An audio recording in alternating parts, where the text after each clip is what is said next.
Thiruvananthapuram നെടുമങ്ങാട്ട് cancer ബാധിതനായ പിതാവിന്റെ ചികിത്സയ്ക്കായി വിൽക്കേണ്ടി വന്ന ആടിന് പകരമായി ഇടിഞ്ഞാർ സ്കൂളിലെ അസ്നമോൾക്ക് പുതിയ കുഞ്ഞാടിനെ സമ്മാനിച്ച് കൂട്ടുകാരും അധ്യാപകരും.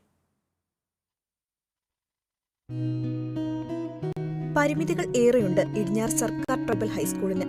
എന്നാൽ അധ്യാപകരുടെ ഇടപെടലുകൾ ആ പരിമിതികളെയെല്ലാം മറികടക്കുന്നതാണ്.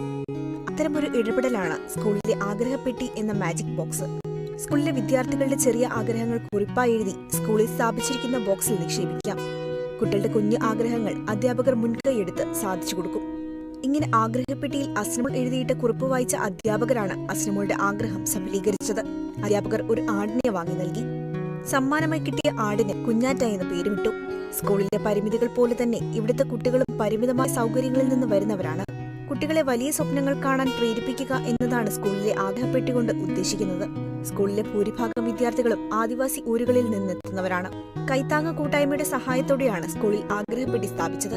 ക്യാൻസർ ബാധിതനായ ഇടിഞ്ഞാർ മങ്കയം സ്വദേശി ഷിബുവിന്റെയും ഫാത്തിമയുടെയും മകളാണ് അസ്ന.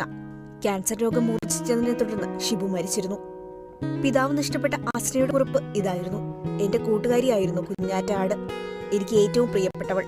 എന്നാൽ വാപ്പയുടെ ചികിത്സയ്ക്ക് കാശ് തികയാതെ വന്നപ്പോൾ ഉമ്മ അവളെ വിറ്റു.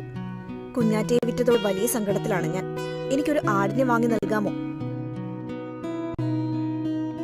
കൈകൂപ്പി നിന്ന് മനസ്സുരുകി ആഗ്രഹങ്ങളൊക്കെ പറഞ്ഞാൽ സാധിക്കുമെന്നാണ് ദൈവവിശ്വാസികൾ പറയുന്നതെന്ന് കേട്ടത്. എന്നാൽ ഇടിഞ്ഞാർ സ്കൂളിലെ ആഗ്രഹപ്പെട്ടിയും അത്തരമൊരു ദൈവമായി മാറുകയായിരുന്നു. ഇടിഞ്ഞാർ എന്ന മലയോര ഗ്രാമത്തിന് അഭിമാനമാണ് ഈ സർക്കാർ പള്ളിക്കൂടം. അസ്നമോൾക്ക് കുഞ്ഞാറ്റയെ നല്ല രീതിയിൽ വളർത്തിയെടുക്കണം. സ്കൂളിലെ മിടുക്കി കുട്ടിയാകണം, നല്ലൊരു എഴുത്തുകാരിയാകണം. ഒത്തിരി ആഗ്രഹങ്ങളാണ് മനസ്സിലുള്ളത്. Kerala vision news, Thiruvananthapuram.